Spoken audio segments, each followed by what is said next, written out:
салом алейкум дӯстони азиз, давом метем таҳлили намунаҳои маркази имрои тестира. Саволҳоша. Яъне саволи 277. Ҳангоми илова кардани калий OH ба маҳлули кадом намак аввал таҳшин ҳосил шуда, сипас боз дар калий OH барзиёд ҳал мешавад. Ҳамин гуна савол дар видео пешраф фаҳмонда будем, як бор дига бо мефонем. Ҳангоми илова кардани калий OH барзиёд дар маҳлули кадом намак мега аввал таҳшин мешавад. Яъне плюс калий OH ки ҳамин 4 та варианта аввал таҳшин мешавад, бо ҳамин таҳшини ҳосил шуда бо қати калий OH чикор кунад реаксия кунад. Яъне ҳал шуда маъно дорад ки чӣ реаксия кунад. Мислан ман агар варианти А ра ҷамъи калий OH кунам, дар инҷа чӣ ҳосил мекунам? Калий DSO4 плюс чӣ NH4 OH ки NH4 OH заифа таҷзия мешавад. NH3 плюс чӣ H2O. Яъне такшин ҳосил нашид варианти А. Дар инҷа чӣ такшин ҳосил нашид варианти А нашид. Варианти Б. Ман агар варианти Б ра ҷамъи калий OH кунам, дар инҷа чӣ ҳосил мекунам? Калий хлор плюс чӣ феррум OH 2 маротиба. Ана дар инҷа такшин ҳосил шид. Некем сипас боз дар калий OH барзиёд ҳал шавад. Яъне феррум OH қати калий OH феррум OH маротиба қати калий OH якса намекунад, балки таъссус якса чӣ намекунад. Варианти Б нашид. Варианти С. Ман агар ҷамъи калий OH кунам, инҷарам ранги варианти А такшин ҳосил намекунад, ҷавоби дуруст вариант чӣ мешавад? Варианти Д. Яъне ки ман агар синк минус 2 маротиба ҷамъи калий OH реаксия барам, дар инҷа чӣ ҳосил мекунам? Калий NO3 плюс чӣ синкум OH чанд маротиба? 2 маротиба. Ина аввал таҳшин ҳосил шуда, сипас бо ҳамин такшини ҳосил шуда мега чӣ кунем? Ҷамъи калий OH кунем ки чӣ бишавад? Ҳал бишавад. Яъне и ҷавоби дуруст ҳамин мешавад. Чӣ ба баро ки синкум OH оксиди чӣ? Оксиди гидрооксиди амфотори, яъне хосияти амфотори дорад. Яъне қати асос реаксия мекунад, қати кислотарам чӣ реаксия мекунад. Ки дар инҷа метавонад чӣ ҳосил кунад? Намак комплекси калий D синкум OH чанд маротиба? 4 маротиба. фаҳмо? Яъне такшин ҳосил шуда боз дар калий OH барзиёд чикор кард? Ҳал шид.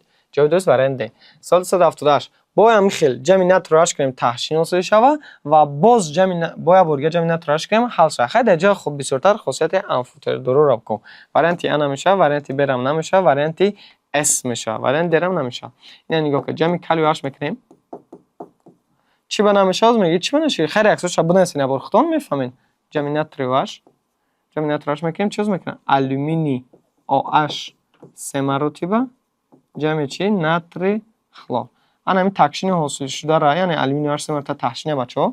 аз сема даври бирен, ҳамон пушти сема поёни ҳалшавандагиша нигоҳ кунед. Алюминий OH 3 маротиба ҳене кардаги. Ҳене маъно дорад ки ҳал нашаванда. Ҳене ҳал нашаванда. Ана мира бо як бор дига мега чикор ки яъне дар натри OH барзиёд ҳал шавад. аз ҳисоби ки хосияти амфотори дорад, қати натри OH чикор мекунанд? ҳал реаксия мекунад. фаҳмон? амфоториро қати асос реаксия мекунад. Ки дар инҷа метавонад чӣ ҳосил кунад? Натри алюминий OH чанд маротиба? 4 маротиба. фаҳмо? яъне ҷавоби дуруст варианти чӣ диҷада? Варианти С. саволи 279. дар кадом реаксия имкони ҳосил шудани намаки асосӣ мавҷуд аст? Намаки чӣ бояд бошад? Намаки асосӣ. ака нигоҳ кунед. ҳар як варианта мебинем. имкони ҳосил шудани намаки асосӣ гуфта, ина мисол варианти А да намаки асосӣ наметавонад ҳосил карда. ҷа мо метавонем ки намак чӣ ҳосил кунем? намаки миёна, яъне алюминий ҷои гирагӣ намегирад. алюминий DSO4 3 маротиба плюс чӣ? H2. яъне реаксия ҷойгирӣ гузашт, намаки миёна ҳосил шид. варианти А нашид. варианти Б. дар ҷои реаксия модира мегузарад канори ба канори, мубайнӣ ба мубайнӣ, яъне дар инҷа ҳосил мекунад натри хлор ки намаки асосӣ нест, ин намаки миёна, ҷамъи чӣ? H2O. варианти С мебинем. дар варианти С ҷамъ намаки миёна ҳосил кардан мумкин, намаки туршам ҳосил карданаш чӣ мумкин? барои чӣ? барои ки як та OH бикана қати як дона H пайваст шавад, як молекулаи об ҳосил мекунад, як дона дига гирагинаш мемона ку. қати пайваст мекунем? қати натри, яъне натри HSO4. инҷа намаки имкони ҳосил шудани намаки турш дорад. як мо дар намаки чӣ дар кора? Асосӣ. ҷавоби дуруст вариант чӣ мешавад? Вариант Д. чӣ ба? барои ки як дона гидроген мекана, қати як дона OH пайваст мешавад. H2O ҳосил мекунад плюси чӣ? як та OH монда ку. чӣ мондак? яъне калтсий мондак, OH мондак, қати чӣ пайваст мешавад? NO3. ки ира меган чӣ? намаки асосӣ. намаки асосӣ гуфта, яъне ай боқимондаи кислотагӣ, катиони металл ва аз дар мобайнаш иони чӣ дошта бошад? гидроксо гурӯҳ, яъне OH. ира меган чӣ? намаки асосӣ. яъне ҷавоби дуруст вариант Д. соли 280.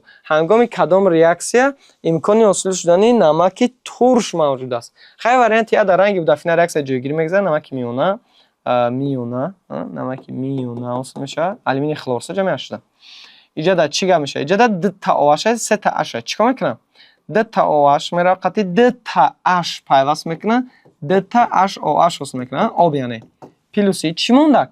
یک تا گیدروگن مونده کو کالسی HPO4 میشه، یعنی گیدروفسفات کالسی. یعنی در اینجا چی نمک ترش. نمک ترش گفتم مبینش باید چی داشته باشه؟ گیدروگن. نمک اساسی مبینش OH، یعنی مبینش گیدروگن داره تمام. ازش نمک چه؟ نمک ترش. وریانت بشید. خیلی وریانت از نمک میونه. وریانت دیدم جای اگون نمک میونه میشه، نمک ترش اصلی نمیشه. و سرش یک هنگامی کدام ریاکسیون امکان اصلیش نمک ترش با جرا نمک چی میگه نمک ترش. خیلی جای ریاکسیون مدل میگذاره کنار با کنار مبانی مبانی در اینجا نمک ترش اصل نمیشود. وریانت نشید. وریانت ب کلسیم و جمع CO2 خیلی کلسیم CO3 میشه ریاکسیون پیوست شوی.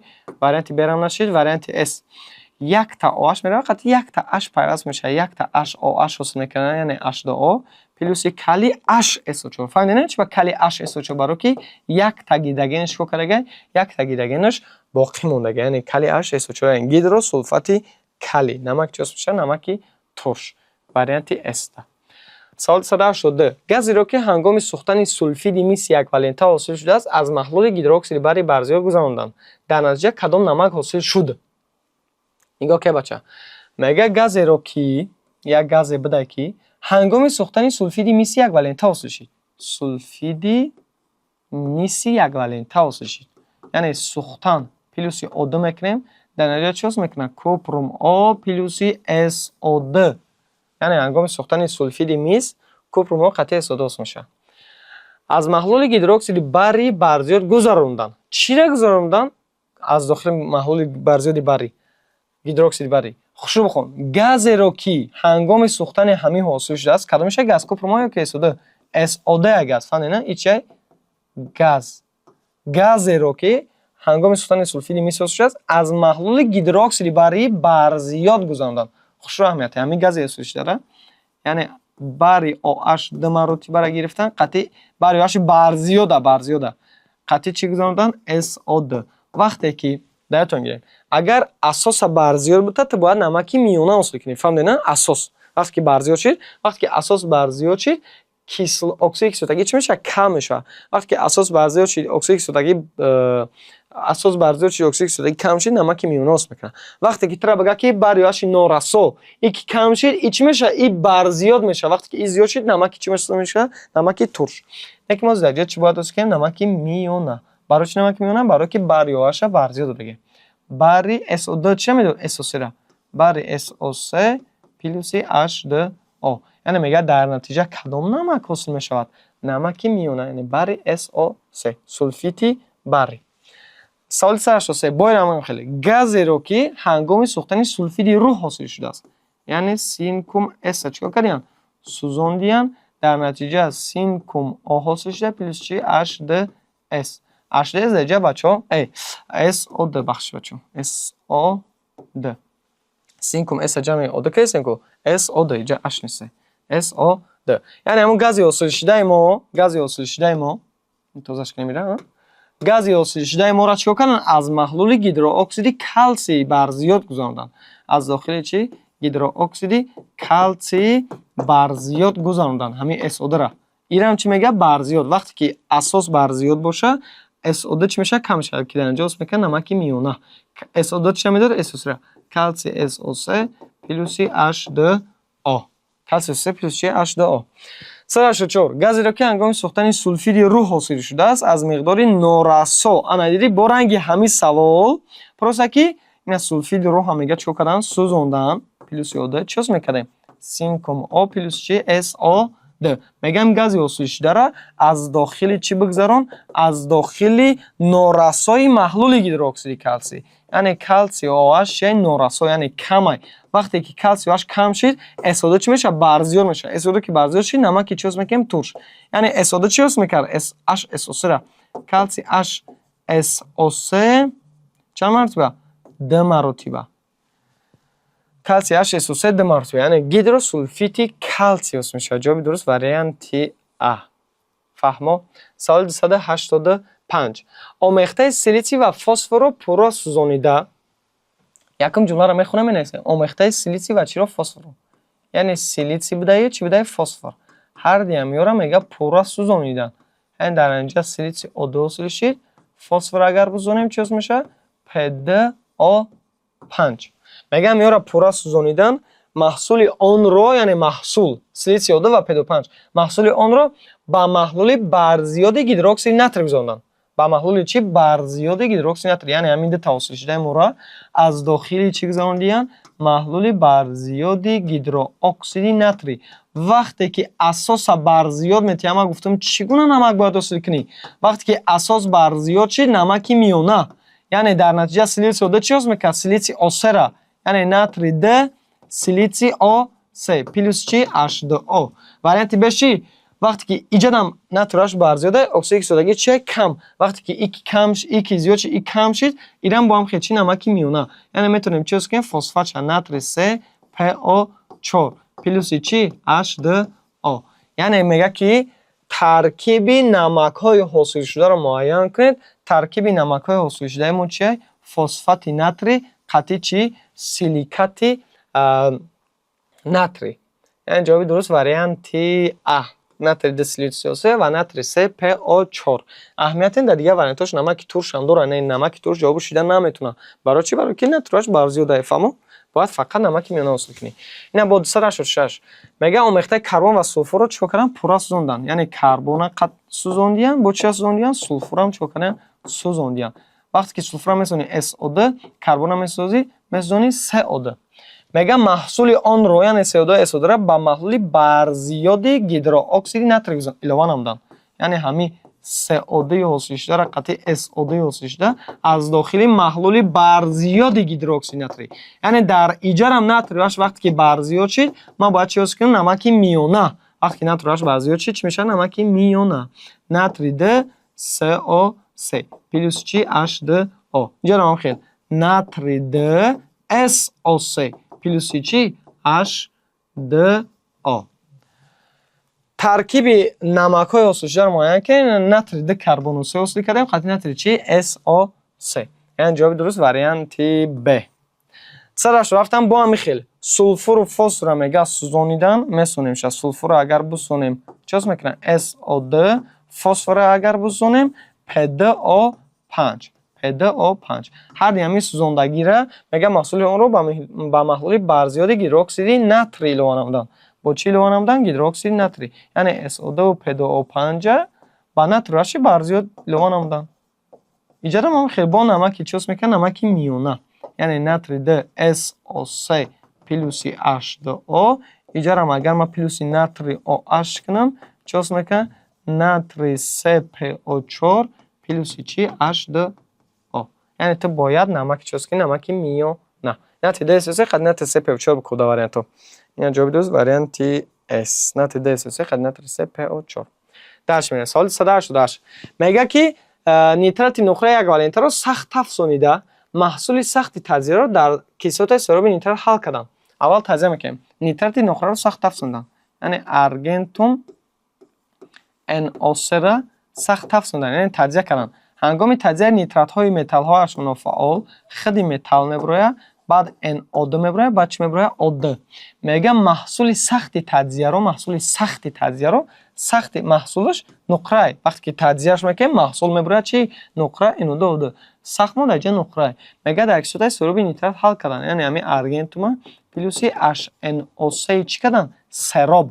وقتی که HNO3 سراب باشه تجاری یک اکسید برخوشان میگذاره که ارگنتوم NO3 حاصل میکنه با برانه پلوسی NO. برای چه اینا؟ برای که HNO3 سرابه پلوسی با چی؟ H2O.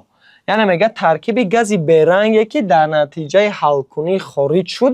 این گاز نیست، نه این گازه. میگه گازی برنگی که در نتیجه حل کنی حاصل شد ما چگونه است؟ NO است. NO وریانت ا. دیگه در وریانت د با NO2 است. NO2 در سراب حاصل نمیشه، NO حاصل میشه. با محلول سولفات میسید والنتا مقدار اضافه محلول گیدروکسید ناتری رو کردن. فهمیدین؟ با محلول سولفات میز یعنی کوپروم SO14 چی رو کردن؟ مقدار اضافه محلول گیدروکسید ناتری، یعنی ناتری OH رو کردن. وقتی کوپروم چقدر ناتریش یک سم میبرن در اینجا کوپروم OH دو مراتب وصل میکنن پلوس چی؟ ناتری ده SO4.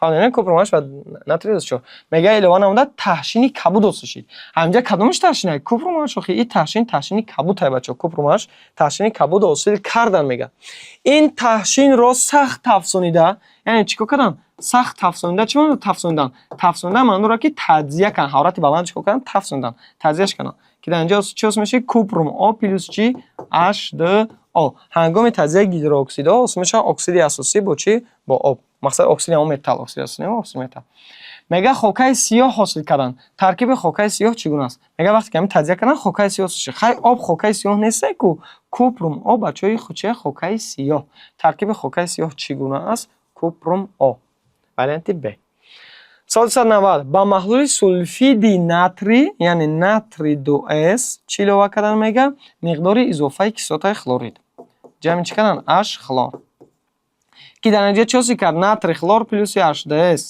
ناتری خلور پلس H2S ناتری خلور پلس H2S تمام داشتی میگه و گاز خارج شده رو اینا گاز بچه ناتری خلور گاز نیست H2S گازه H2S چه گازه بوی توغمی پلاغده شده میکنه میگه که و گاز خارج شده رو در مقدار نارسایی شو اهمیت در مقدار نارسایی اکسیژن سوزوندن همون گاز اصلیش داره یعنی همون H2S جمعی عادی چی کردن نارسا که در نتیجه چی میشه H2O پلس S فهمیدین S ترکیب محصول سختی سوزش چگونه است محصولش سختش چه آب سخت نیست سولفور سخته چگونه است میگه وارینت د فهمیدین نارسا چی معنی داره وقتی که اکسیژن نارساش یعنی مقدار کمی اکسیژن شد اس میشه تا سولفور اگر مقدار برزیادی اکسیژن میگفت H2 جمع SO2 یا که اگر هیچ هم نمیگفت SO2 میگم نه که در جخش خصوصی که نارسا باید باشه اکسیژن و ماده سخت میگه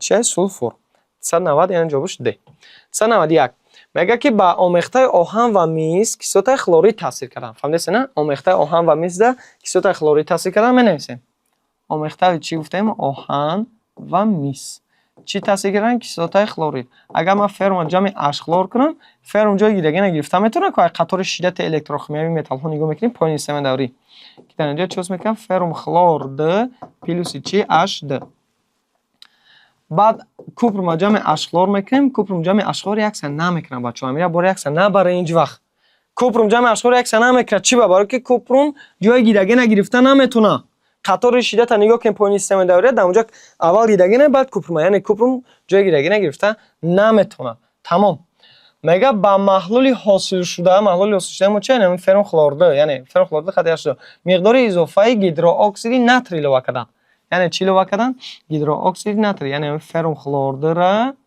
پلس چی کردن ناتری OH که در نتیجه چیز میکنن ناتری خلور و فرم OH دو مرتبه میگه هیدروکسید ناتری علاوه نمودند که در نتیجه تحشین حاصل شد ناتری خلور تحشین است فرم OH دو مرتبه چه تحشین حاصل نمودن ترکیب تحشین رو معین کرد ترکیب تحشین چه فرم OH دو مرتبه جیسے در وارنت کوپروم OH در وارنت دیگه‌اش کوپروم OH و فرم OH که جوابی درست فقط چی میشه فرم OH فهمیدین کوپروم ریاکشن نبرین سوال 192 میگه با آمیخته آهن و میز محلول سراب کیسوت سولفات تاثیر کردن یعنی یک آمیخته بوده ای آهن و چی بوده میز میگه کیسوت سولفات سراب خیلی سراب در جای معنی داره اما H2SO4 سراب پروس ریاکس جایگیری میکنه H2SO4 سراب اکسیژن قوی نیست بچه‌ها پروس ریاکس چی میذاره جایگیری یعنی فرم با هم خیلی جایگیری نمیگیره چیز میکنه فرم SO4 پلس چی H2 انا کوپروم جایگیری نگرفتن نمیتوند فهمیدین کوپروم جایگیری نگرفتن نمیتوند فرم SO4 پلس چی H2 در چی میگه ترک آمیخته آهن و میز با محلول سراب کیسوت سولفات تاثیر کردن ترکیب کریستالوگیدرات رو کی در نتیجه خنک کردن محلول حاصل شده تحشین میشه معین کنیم یعنی در اینجا ما فرم SO4 وقتی که حاصل میکنیم میگه ترکیب کریستالوگیدرات رو که در نتیجه خنک کردن محلول حاصل شده یعنی محلول ما فرم SO4 داره قطعش آب داره وقتی که فرم SO4 رو در ترکیبش آب داره که محلول فرم SO4 نمک فرم SO4 داره قطعی آب داره در یک جایی همون محلول خنک میکنه وقتی که محلول خنک شد همون فرم SO4 چیکار میکنه همون آب قطعش پیوست میکنه فرم SO4 خیلی بگیم ریاکشن بگیم بنویسیم فرم SO4 بگیم که قطعی آب ریاکشن میکنه پروسه آب ریاکشن او در ترکیب همون فرم SO4 پیوست میشه چند تا او روی وارنت ها میبینیم. نه مثال من فرم ده SO4 استفاده نه وارنتی آن است. کورم SO کردم نه وارنتی ددا خیلی چیز کردیم نه اینجوری وارنتی اس میشه. یعنی 7 مولکولای او در ترکیبش کم میکنن جذب میکنن مچ هست یخ میکنن پروسه چی میکنن یخ میکنن فرم SO4 ضرب 7 مولکولای او. یعنی این ریاکسیون ترادونیستان هم در کار نیست تا برای چی؟ برای که اگر فرم SO4 حاصل کردیم خیلی جوته سکی میگه میره خنک کردن کریستالگرافی حاصل یا وارنتی بکو که فرم SO4 داشته باشه وارنتی اس فرم SO4 یعنی فرم SO4 ضرب 7 مولکولای چی او. تمام. سوال سه نواسه میگه از آمیخته تفسون آهن و میز آهن و چی میز مقدار اضافه خلور را گذراندم. اگر من فرم جمع خلور بکنم اگر داتم باشه فرم قطعی گازوی داتم چی 3 والنته میره فرم خلور 3 انا کپرم جمع خلور دو با نگویی که ریاکسیون میکنه کپرم جو قطعی خلور ریاکسیون میکنه کپرم خلور ده ریاکسیون پیوست شوی و محصول سخت رو محصول سخت گفته هر دو شی و محصول سخت رو در آب حل کردن در آب حل کردن یا در آب حل مقصد یعنی ریاکسیون نمیکنن یا حل کردن پروسه دارن آب موندینشون هر دو شی میگه در محلول حاصل شده چی موجود است تمام یگان ریاکسیون نیست پروسه در محلول حاصل شده اما چی موجود است فرم خلور 3 و کپرم خلور 2 فرم خلور 3 و کپرم خلور 2 وارنتی اس دیدین فرم خلور 3 و چی کپرم خلور 2 سال سنا 4 هنگام گذراندن اکسید سولفور 4 والنته یعنی SO2 فهمیدین SO2 از محلول گیدرواکسید بری از داخلی چی گیدرواکسید بری میگه اول محلول من گیدرواکسید بری محلول اول خیره شده محلول اول چی خیره شده سپس باز شفاف میگردد یعنی در همین جا ایهان در جای در کورش این قدر مودم این جمله مثالا جای در کورش این قدره که ما باید میره بفهمیم یعنی به صورت شما باید میره از بدونیم که کی محلول خیره میشه کی محلول شفاف میگردد چی معنا داره و میو اگه نگاه که وقتی که ما برای OH جمع SO2 ریاکسیون میبریم میگه که محلول اول خیره بشه چی معنا داره وقتی که ما در ریاکسیون هستیم وقتی که ما در اینجا برای SO3 حاصل میکنیم پلوس چی H2O حاصل میکنیم در اینجا برای SO3 تحشینه تحشین وقتی که در محلول ما در چی در محلول ما برای CO3 حاصل میشه این برای CO3 میشه این محلول در محلول ما برای SO3 جمع H2 یعنی همین مواد حاصل میشه همین تحشین میشه و کو تحشین یعنی محلول چیکار میکنه محلول خیره میگردونه فهمیدین سبب در چیز که محلول خیره میگردد سبب در رویه که وقتی که برای واش قطعه SO2 ریاکسیون میکنه برای SO3 تحشین حاصل میشه یعنی در دیگه که کی محلول خیره میشه وقتی که در ریاکسیون تحشین حاصل میشه فهمیدین تحشین یعنی ذره‌هاش حساب کلومولکولای محلول چیکار میکنه خیره میکنه انا که دل شبین سپس باز شفاف میگردد ایرو ریاکسیون نه فقط SO2 برای واش چی معنا داره یعنی همین برای SO3 که ما حاصل شید بعد ریاکسیون قطعه H2 میگه امی سبب بود که تحشین حاصل کردن امی سبب شد که محلول خیره کردن تحشین حاصل شد محلول چی شد خیره شد میگه سپس باز شفاف گردد چی معنا داره یعنی امی تحشین حاصل شده ما یک بار دیگه ریاکسیون برای فهمیدین شفاف گردنش معنا داره که همون تحشین حاصل شده ما یک بار یک آخر ریاکسیون کنه که در نتیجه با اون محلول ما شفاف گردد از حساب که اینجا SO2 بر زیاد گرفتگیان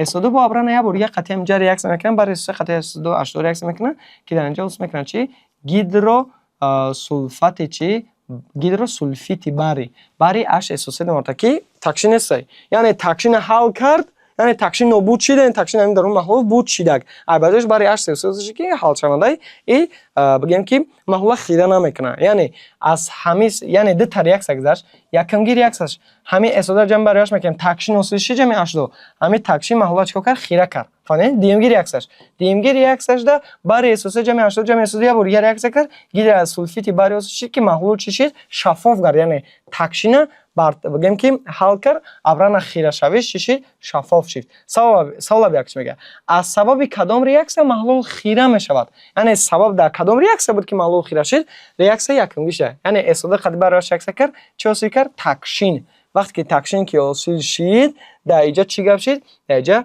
محلول خیره شد فهمون با هم خیلی سال در سن 5 میگه CO2 را یعنی اکسید کربن 4 والنته را از داخل محلول گیدرواکسید کلسیم گذراندن یعنی کلسیم واش دو مرتبه گذراندن که در اینجا چی میشه کلسیم CO3 پلوس چی H2O از حساب که در ریاکسیون ما تحشین حاصل شد خیلی شده سه میگه محلول اول خیره شده یعنی محلول کی خیره میشه وقتی که تحشین حاصل میشه وقتی در محلول تحشین حاصل شد و چی میشه خیره یعنی وقتی کلسیم CO3 حاصل شد قطعی همین H2 CO2 چه درجه برزیاد یعنی یه بار دیگه CO2 را بگیم تاثیر میکنش در اینجا چی میشه گیدرا کربنات کلسی гидрокарбонати кальсий. Яъне таҳшин чико кард? Таҳшин ҳал шид, яъне хирашавии маҳлул чико шид? Шаффоф шид.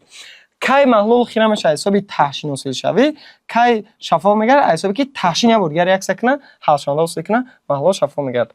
Сабаб мега аз сабаби кадом реаксия маҳлули хира шаффоф мегардад? Аз сабаби ки таҳшини ҳосил шуда набуд, гар реаксия кард, реаксия чи? Варианти Б. Соли 96 бо ранги ҳамӣ мега бо ҳамун се одара ҷамъи калсий OH аввал маҳлул чӣ мешавад? Хира шуда, сипас бо шаффоф мегардад. Ҳамин дута реаксия дар ҳамин ҷай бо. Фаҳмидеси? Ҳамин дута реаксия бо гап навис. Савол аҷиб ки чӣ мегӯяд? Аз сабаби кадом реаксия маҳлул хира мешавад? Аз сабаби якумги реаксия. Барои чӣ? Барои ки таҳшин ҳосил мешавад. Яъне калсий OH чӣ мекунем? CO2 мекунем, дар натиҷа таҳшин ҳосил мешавад. Қачи H2. Яъне маҳлули мо чӣ мешавад? Хира мегардад. Фаҳмо? Яъне ин буд соли 296. Ташаккур ба диққататон. Давоми видеоро интизор бошед.